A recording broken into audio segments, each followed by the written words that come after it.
Sorry, I was procuring microphones. I promise it will not be the Courtney Show tomorrow.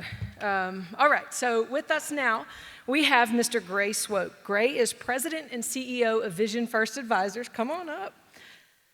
Gray is a leader in economic development and site selection, and is walking with us along this journey of all the things that we are doing. Gray are you originally from Mississippi? Yes. He ran our Mississippi Development Authority for 7 years? 7 years, and has a lot of experience here. He then moved to Florida to work in the public sector and now is private sector. So we are going to ask Gray all the hard questions and kind of just have a general conversation flowing, and I hope that you all come up with some questions that you may want to ask also in the process. Gray, thank you very much for all of your time today. And I am looking forward to asking these questions, so I'm going to get with it. And actually, my first question is, I think, pretty easy. You ready? Sure. Okay. Hang on, let me get my password right. Okay, so we've talked a lot today about this intersection of workforce and economic development. We had a meeting earlier. Tell us a little bit about your experience in Mississippi and what you found in situations where we were talking about talent, development, and how we have used that in the past or maybe haven't, and how we could use that in the future. Oh, you got to turn it on. Well, first of all, there we go. So first of all, Courtney, it's great to be home. Mississippi is home. I did get to spend the night, and those of you know me from Mississippi, in Tibby last night. I grew up in the metropolitan area of Tibby, which we like to say that Columbus, Starkville, and West Point are bedroom communities. But anyway, it's good to be home. I'm excited today to talk about anything that has to do with workforce. And I'll share this real quick to answer your question. So first of all, in economic development, so many years, we looked at workforce training as just a pure incentive. You know, you look at Mississippi's history. For so long, we talked about, we could, cheap labor, we have cheap land, we have resources, you can come here. We basically didn't sell value.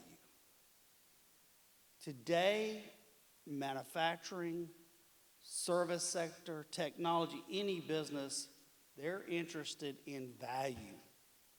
And if you're going to sell value, then you have to show a way that our workforce can support any type of business that's looking to locate in Mississippi.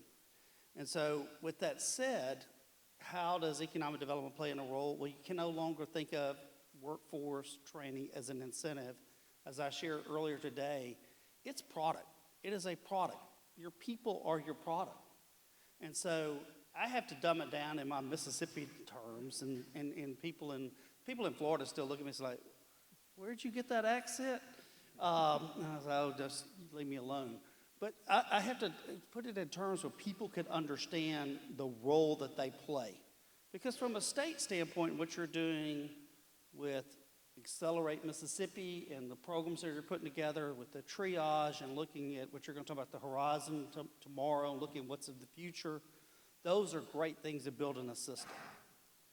But locally, you have to do your part, and that's an acronym.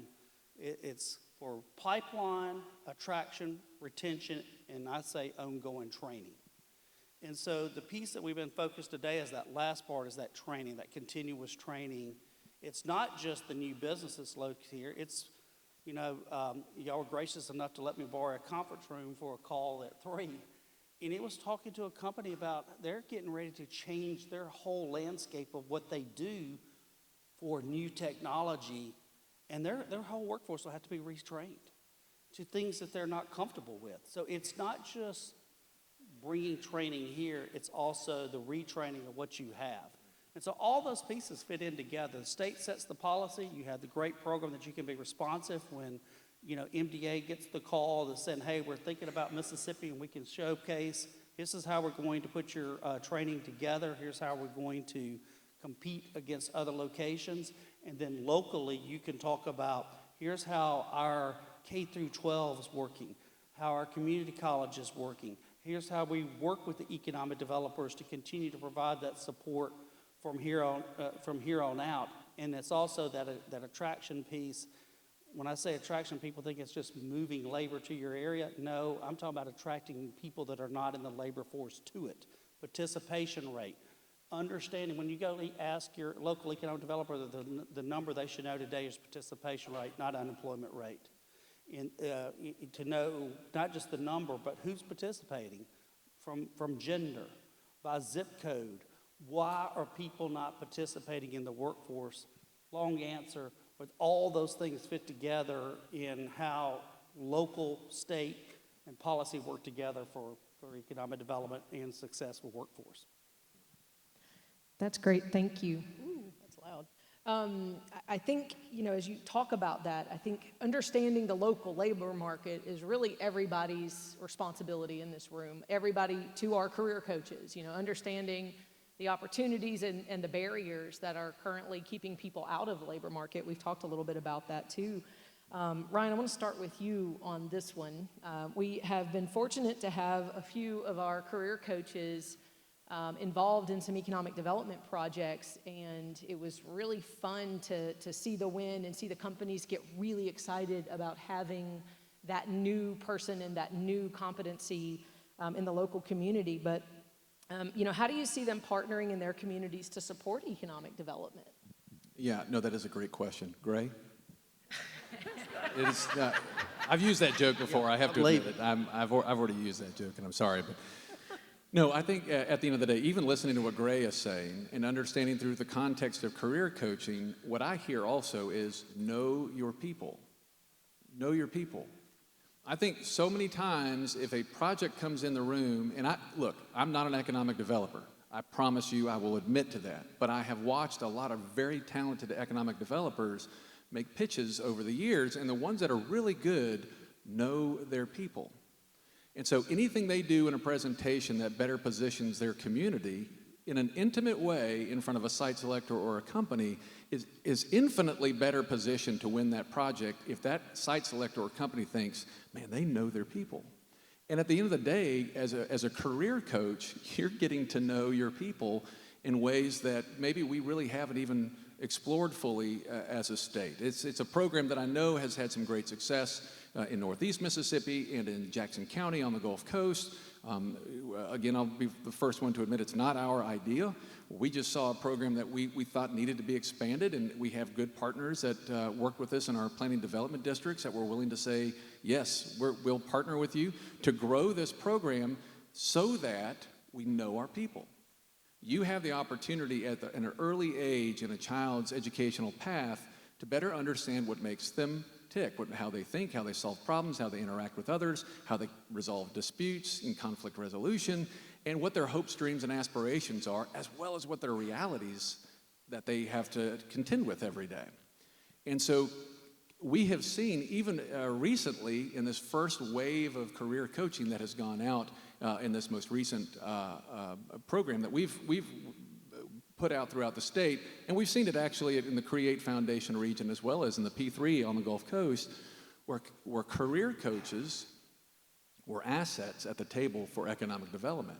Because when that site selector and that company is sitting there and a career coach can say, oh, I know of right now 15 students who would kill to do what y'all are doing. And by the way, the technology you guys have, they're already knee-deep in it.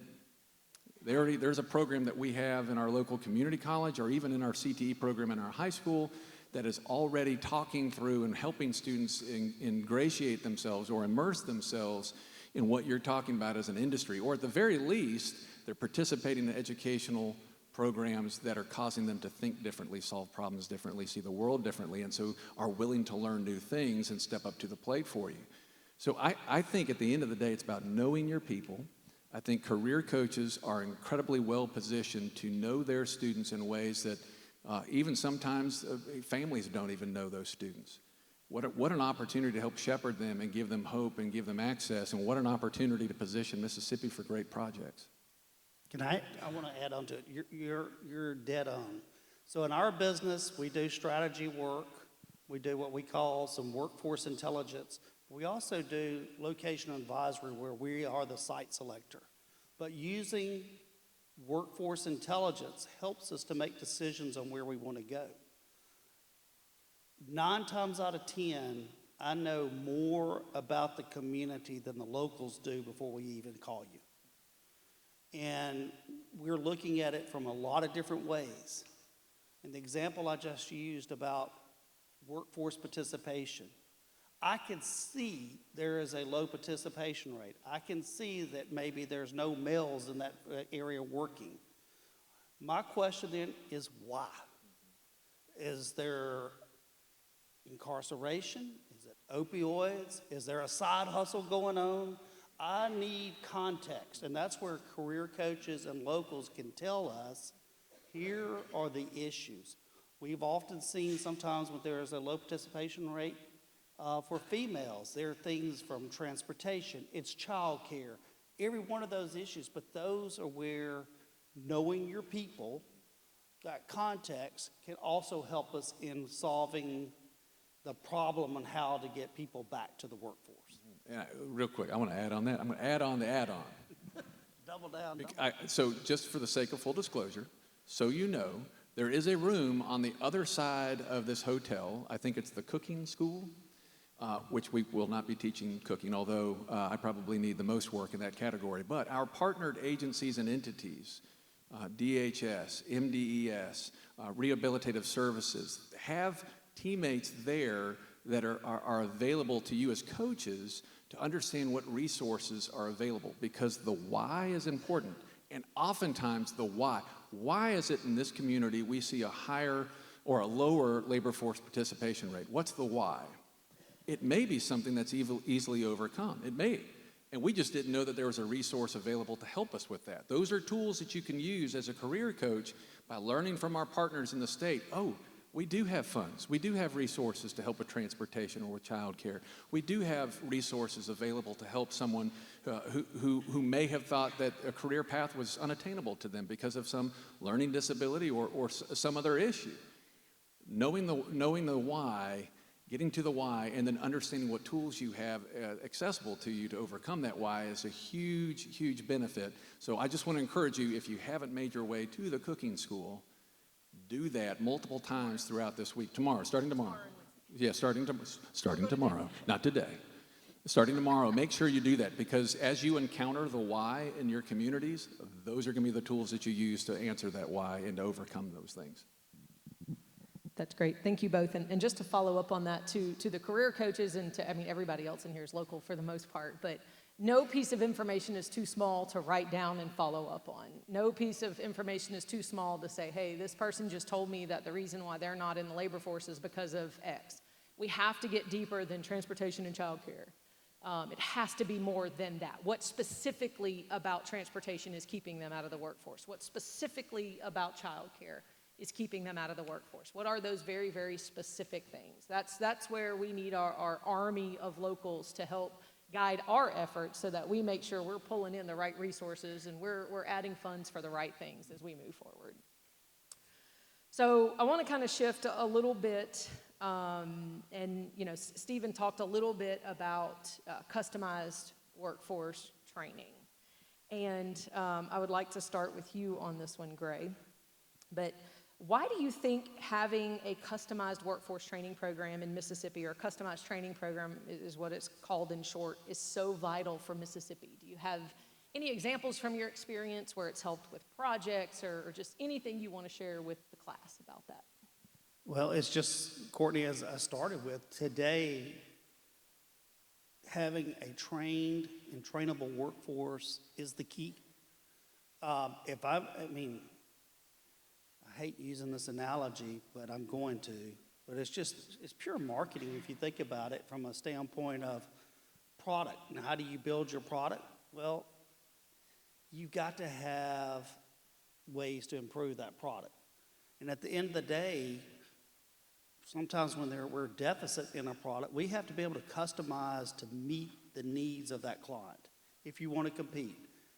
Whether we like it or not, projects today that are looking at Mississippi and these other states, they're looking because they're trying to find the right location to put significant capital, create jobs, create payroll, And they have choices. They have choices. And so if you're going to look at the state and we don't have the ability to step up and customize the training, then we're already at a disadvantage.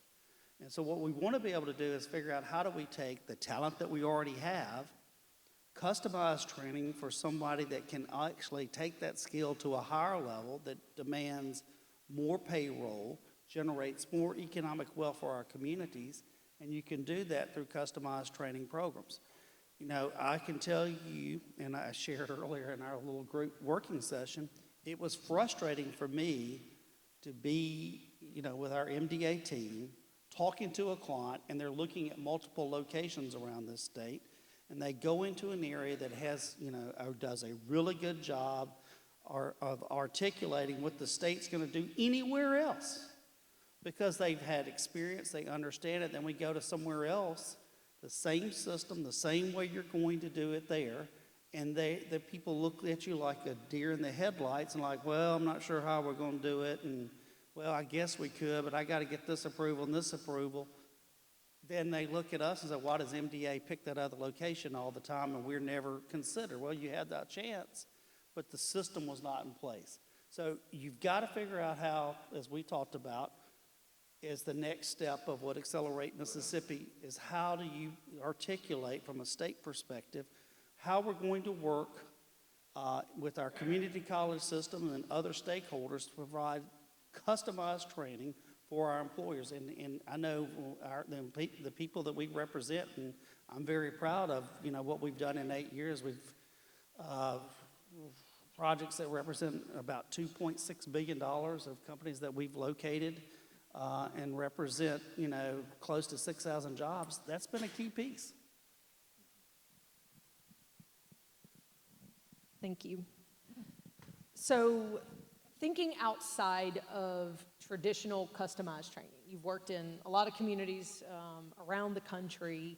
As we walk into this new labor force world that we're living in with the labor market, and Ryan, for you too to follow up after we get going here, but what role do you think economic development can play in local communities related to workforce development? You talk about the intersection, I think Stephen mentioned a little bit, like what role do you think our economic developers can play in that space? Well, I will say this. If the economic developer does not know the workforce providers in that community, then you've got a problem. Couple of experiences. The individual that I've gotten to know pretty well that represents Apple in education and the way they look at where they're going to deploy Apple in the classroom, their products. And I know there's Microsoft too, and they do it, but I just happen to know Lynn a little bit better. Their key to where they want to go and invest and find partners does not rest in the superintendent's office. It's the principal of the schools. And I tell our economic development friends this, that a lot of times when you look at the structure and the ecosystem of a community, you have the superintendent that may be serving on a board, the workforce board. Somehow you've got to get in the weeds a little bit so you can understand the students, and so that economic developers understand what's going in each individual school, because sometimes the circumstances of those students and where they go home at night and how they learn and do things is very, very different. And so I would say that is number one that has to be done from a local standpoint, is understanding who your educators are. Number two is all the assets. So we represented a company that it was a $600 million investment in biopharma manufacturing. The CEO, I loved when we sat down with him, he said, you know, I asked him kind of, do you have some ideas of where you want to look? He said, I want to look everywhere. I'm like, good Lord, Jeff, we can't do this in all 50 states. Yeah, it's going to cost you more money than you want to spend, but I'll gladly take it if you want it, but not really. But we did narrow it down and use data to show where we thought were some good locations. At the end of the day, there was one community that was on the bubble. It didn't meet our size requirement. They had some interesting things going on with the university that we liked. And they also had a national lab there that we liked. We called the economic developer. The economic developer had the relationship not only with the people at the national lab, not only with the university, but also the research foundation, also with the community college and what they were doing to support that particular sector. We said, let's go visit. We went there, and that project got announced in Manhattan, Kansas, which we were thinking about cutting, all because the relationship the economic developer had, knowing the assets of that community and how they interwork to help and support an industry. I would add on to that too. There's also, from an Accelerate perspective, it is helpful. You know, we are working, continuing to try to improve our relationship with our K through 12 partners, our community college partners, many of whom I see out here in the audience today, whether it's Hines Community College. I know the Gulf Coast folks are over there hiding in they're like Back Row Baptist over there. I see them. There they are. Okay. There they are. I've seen some Southwest Mississippi folks that are here, some ICC folks that right up here, trying to develop relationships of trust. And I know that's hard. It is hard because I know that I can be the thorn in the side. I don't mean to be. I know that happens. But developing trust so that it's not just that we know our providers, we also know the needs of our providers. I view my role as an advocate on behalf of many of y'all as best I can, even going to the legislature and saying, you know, for this geographic region, for this ecosystem, we have this industry footprint, and it's on the cusp of growing exponentially. There needs to be some additional resource focused on this effort. Can you help us? And it's speaking specifically to those needs in concert with our partners there, and also knowing just the void spaces that aren't there. It positions us better to try to help be that advocate and be that voice. So it's also knowing your training provider intimately enough where you can speak to even to the needs that they might have and advocate with them to the powers that be. Fantastic. So I do want to take us back a little bit where you said know your people, right? And I want to, if you are an ecosystem coordinator with Accelerate and you're in the room, raise your hand. We have an army of people, and they are everywhere right now. So just real quick, can y'all just give them a round of applause? Just make me happy real quick.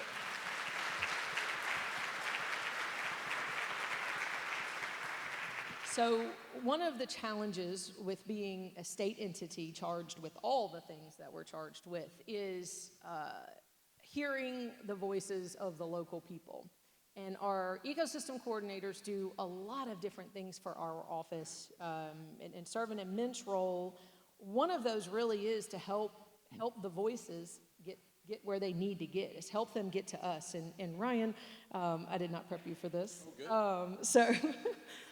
But just talk to the crowd for a minute, because we've talked about our career coaches and we've talked about our education entities, but what do you see with our ecosystem coordinators and kind of their role, and not just economic development, but in as we exist today and as we move forward?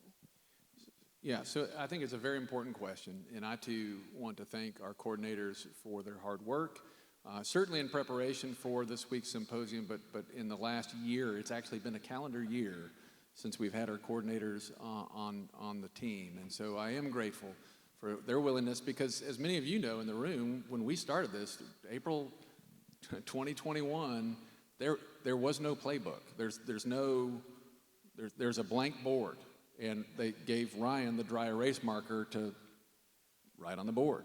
So good or bad, ugly or beautiful, what we're trying to develop is a mechanism by which we can better understand the challenges that are facing the state as a whole, better understand the opportunities that the state has as a whole, but also understand the challenges and opportunities in those unique regions of the state too, which is why it was important for us to find teammates who live in those communities, who understand what it's like to grow up, like Tracy Inez understands the Gulf Coast. That's where I grew up. She knows it. She knows her people. And she's working every day to make sure that she can be the eyes and ears, both from an Accelerate standpoint of when we have a program or have an idea or a strategy that we want to deploy. She knows who to go and contact and who to coordinate with locally to try to see that program have the best possible chances of success. But also just hearing and understanding the people there on the Gulf Coast, understanding the differences and nuances between Hancock County and Jackson County, or Harrison County and Hancock County. It is incredibly important that you all understand that our coordinators are there to be a teammate. They represent what we're trying to do programmatically, strategically as a state, and for you to understand that they are there to hear and to absorb, and also to be a voice for us on that local level. But it is absolutely imperative that you stay in connection with them, you stay in communication with them. Because again, the whole purpose is that they provide that line of connectivity between what we're doing here in the Jackson area and how we can understand the challenges that you face locally and throughout the state. So these are great servant-hearted people, and they are doing the best they can with very little resource and very little direction from yours truly, and I can't thank them enough, and they've all earned a lot of gray hair over the last year, but we're getting better. And so I would ask you to join in and connecting with them and making sure that they know how to hear your voices and to better position your organizations to work with us directly. They really are our secret sauce in understanding what's happening locally. So Gray, as we get close to kind of wrapping up here, what haven't I asked you that tidbits that you might have? What nuggets can you leave our audience related to your field or the price of tea in China? I mean, whatever. It's your time. Is there anything that you can leave us with today as we finish this up? Wow, that's a tough question. So I'm going to put my Mississippi hat on, and having the opportunity now to be on the other side in our business now, we've done work in 44 states, so we get to see a lot of things differently. I always ask myself, if you had the chance to come back, what would you do differently? And that's just the way I think. I'm wired weird. So anyway, I may be just wired. I think from a standpoint of where we are as a state in moving forward, where we're really doing things through economic development to raise the bar. And when I say raise the bar, create local economic wealth. If we're going to do things for a state and continue to increase where we have prosperity for all, we've got to figure out ways locally that we can. A good friend of mine said, when there's no economy, you've got to create an economy. And there are a lot of ways to do that. Recruitment is certainly a way to do that. And recruiting these high-end, value-added, innovative companies that are using today's technology, whether they're onshoring or they're new and doing something different, we've got to continue to be competitive at that. And I think customized training that you're talking about is going to be a competitive tool for the state. But the point that I think about sometimes in economic development, we don't think holistically. And I know most of our communities now are beginning to think about holistic approaches to economic development, that there are things such as entrepreneurship, small business growth. There are other things that you can do to raise the bar. And so in looking locally and how do you do those things, they still have to have talent. And so pipeline is important. So what are you doing in K through 12 and showing relevance and how innovation and entrepreneurship could lead to something else? I've seen a lot of different places doing a really good job with that.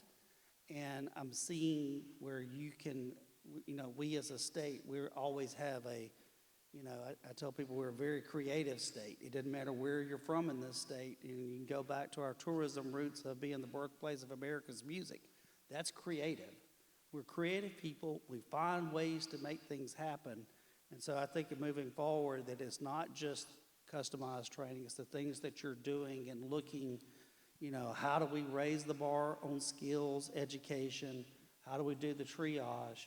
But if we do those things that match a holistic approach to economic development, the state's going to be successful. And so I hope that, you as workforce, providers in this room, as educators in this room, economic developers in this room, we're all in this together. It's a collaborative approach, but look at it from every angle whatsoever in your community, in your region, and when there's no economy, how do we create one? I think that's the approach that has to be done. And I would just add, finally, that by doing that, you're also, whether you know it or not, in your communities creating a sense of place by doing those things. And I think one of the you talk about the holistic approach. If you can create a sense of place in your community where your young people find a future in, they see it as they're not just counting down the days until they blast off to go to parts unknown, although some people will do that, and that's fine. We want them to boomerang on back, but creating a sense of place in that holistic approach, how do we find ways to partner between economic development, our community developers, and focus that on how to win projects? I think you're going to have a much more balanced approach to being successful, and you're going to create a sense of community that maybe you didn't have prior to that. So, but that's a great point, Gray. And one just real quick example, it's in how you think differently. So in the past, when we think about entrepreneurship, we think about incubators and accelerators or whatever. I saw a community that the metric for their incubator was not how many new companies were coming out of it. Their goal was that if each company in it had people that was doing coding at that time, their metric was, and I'm making the number up, if we had 10 companies, each with 10 coders that were trying to do a startup, then I'm creating an ecosystem of 100 coders in my community that if the company's not successful, my measure is 100, 100, 100. I am building skill sets for a new technology. So my metric is not just how many people spin out of here and are successful, it's how many people I had in that skill set in that building at any given time that helps build capacity of our community. A different way of looking at it. Gray, are you suggesting that we think differently about our outcomes and how we measure success? I'm not suggesting, I'm telling you. I mean, you all have to think differently or we're not going to survive. I mean, that's just a fact. I mean, I think about it MDA days, and we laugh about it today, but I remember in 2008, 2009, Governor Barbour was having a conversation with Don Trotter at the CAV Center at Mississippi State. Some of y'all probably were there. But even then, when you started looking at statistics and seeing where baby boomers were going to retire from the workforce, all of a sudden this thing, at that time we saw, Governor Barbour say, the only way businesses will survive will be innovate, immigrate, or evaporate. And then now we fast forward to COVID and we look at oh, that was profound. But you could look at statistically. So we have to think different if we're going to solve workforce problems. You're either going to innovate. I'm not even going to touch the immigration issue. That's a national policy issue, but we all know that has to be fixed, whether you're a Democrat, Republican, Independent, or anything in between, or we won't survive. I can't think of a better way to round out that discussion, so I really appreciate that. Ryan, I'm going to turn it over to you to close us out for the day. I hear there's some vittles and such outside. Vittles, wow, I'll work on that. We'll see. First of all, I want to thank you, Gray, for your participation today, and really can't thank you enough for your so thank you. Certainly appreciate his encouragement and also his willingness to provide constructive feedback, too. No, I would, in closing today, I would say keep your minds fixed on the idea that we need to hold fast together, that we are amidst the storm, and we're shoulder to shoulder. And the way we move forward as a state is to hold those ranks and move forward collectively. It won't always be seamless. It won't be without bump or friction along the way. It will not be without some disagreement. But it is absolutely imperative to have the success that Gray just described so that we don't evaporate, we innovate, we do that collectively together. I will just again reiterate the schedule for tomorrow. Make sure that you are bright-eyed and bushy-tailed because we're going to start the vittles I think you were talking about are going to be out in the hallway there first thing in the morning to get you nourished and to get your energy up. In the meantime, I want you to go outside and enjoy some fellowship, enjoy the evening. Thank you for a successful first day.